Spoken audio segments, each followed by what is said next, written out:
Have you ever been called to do something that terrifies you? Something that made your hands shake and your heart race, but you knew deep down that it was exactly what God was asking of you.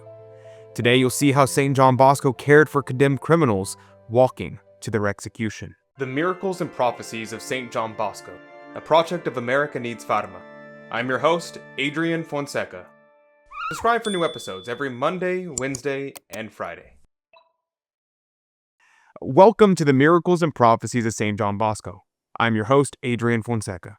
These videos exist to share timeless wisdom from St. John Bosco that can transform your spiritual life and inspire you to grow closer to Christ and Our Lady. Today's story reveals that courage is not the absence of fear, but the willingness to act despite that fear. You'll see how Don Bosco became physically ill at the thought of executions and how he used this to reach souls that everyone else had given up on. When has fear tried to stop you from showing compassion to someone that others have written off? And later in this video, I'll share how you can receive St. John Bosco's own writings that might just inspire you to face your own fears with the same courage that he showed. The link is in the description right now. But first, let me take you back to the 1840s, where a young priest was about to learn that God's mercy has no limits, not even in the gallows. The year was 1846, and Don Bosco was still a young priest, learning the full scope of his calling. His dear friend and mentor Don Cafasso had introduced him to perhaps the most challenging ministry imaginable, bringing comfort to condemned criminals in their final hours. Don Cafasso was known throughout Turin as an angel of God's mercy for these forgotten souls. Despite the risk and the horror of it all, he rushed to the prisons, comforting broken men in their darkest moments. Through his guidance, it was said that not one man died without being reconciled to God. Some condemned prisoners were even seen waiting for their final moments with smiles on their lips. One executioner proclaimed about Don Cafasso, quote, "With him, death is no longer death, but a comfort, a pleasure, a feast."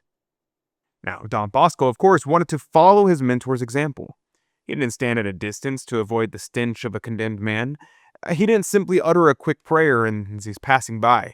He remained by their side, reminding them of their worth in God's eyes. He prayed with them, helped them make their confession, and offered them the sacraments.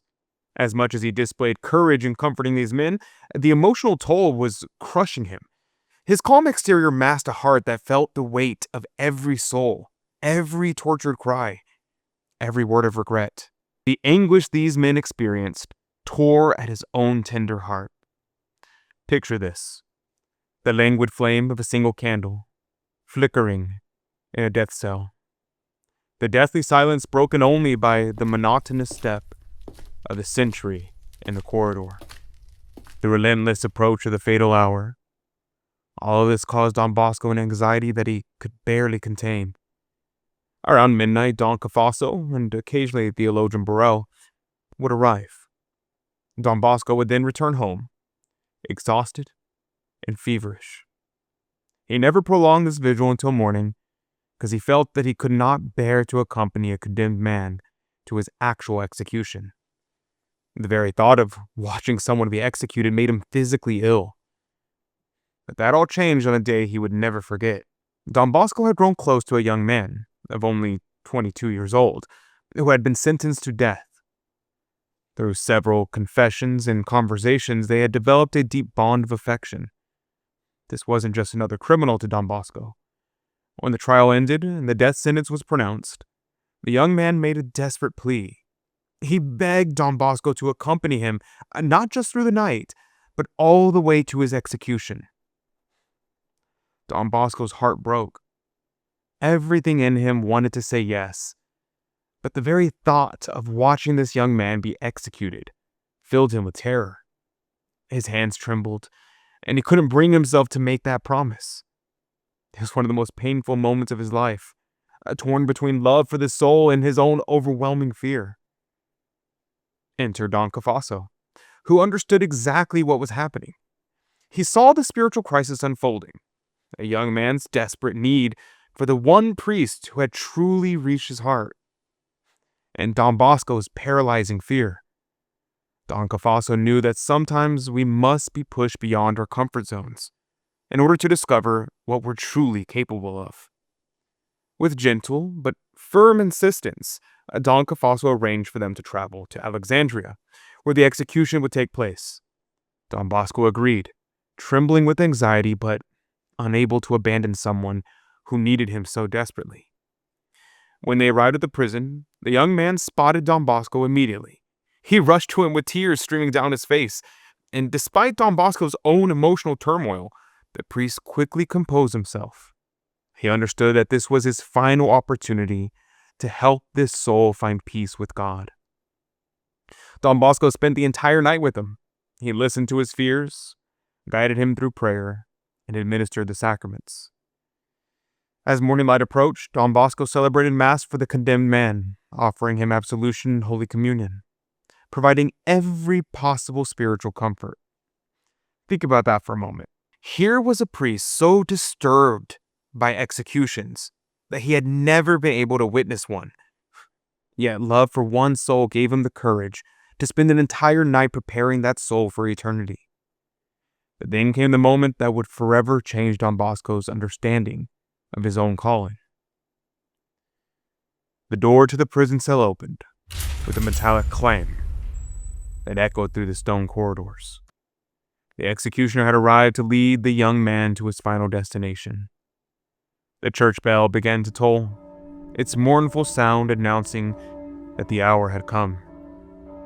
Standing there in that moment, watching fear and faith battle in a young man's eyes, Don Bosco discovered something powerful about courage. It wasn't about not being afraid. It was about loving someone enough to face your greatest fear for their sake. This is exactly why St. John Bosco's writings are so transformative. In his book Roadmap to Heaven, he shares the spiritual insights that he gained from moments just like this one. Insights about courage, about mercy, about discovering that God's grace is sufficient, even in our weakest moments. A book every son and daughter, or really anyone, needs. When you become a monthly promoter of St. John Bosco, you'll receive this profound book, Roadmap to Heaven, along with daily Mass intentions prayed specifically for you, beautiful images of Our Lady Help of Christians and St. John Bosco for your home, and so much more. These aren't just gifts. They're spiritual tools that will help you to find courage when life calls you to step beyond your comfort zone, just like Don Bosco did. Click the link in the description box down below to become a monthly promoter and receive these free gifts today. But what happened next at those gallows would test every ounce of courage Don Bosco had found. The journey to the execution site, the crowds, the horror of watching justice be carried out, it would push him to his absolute breaking point and reveal something profound about how God uses our weakness for His glory. I'll share that powerful conclusion in part 2 of this story, when you'll discover how Don Bosco's most vulnerable moment became his greatest triumph in understanding God's mercy. So Don Bosco teaches us that sometimes the very thing that terrifies us is exactly where God is calling us to serve. His tender heart, which made the thought of executions unbearable, was actually his greatest asset in reaching the condemned souls. They could sense his genuine compassion because it cost him something real. His fear made his love authentic. What is the one thing that scares you the most about showing compassion to others? Maybe the difficult conversation that you've been avoiding? The person that everyone else has written off? The ministry that feels too hard or too heartbreaking? If this story has touched your heart, I encourage you to explore our complete Don Bosco Prison Ministry playlist by clicking the video appearing on your screen right now. You'll discover incredible episodes about how this saint transformed the hardest hearts through God's mercy, including stories about a soldier who tried to burn Our Lady's image, and how Don Bosco made hardened criminals rush to confession. Don Bosco's prison ministry shows us that no one is beyond God's reach, and no fear is too great when love calls us forward. That's all I have for you today. Thank you for joining me. St. John Bosco, pray for us. May God bless you, and Mary Immaculate keep you under her mantle. God love you.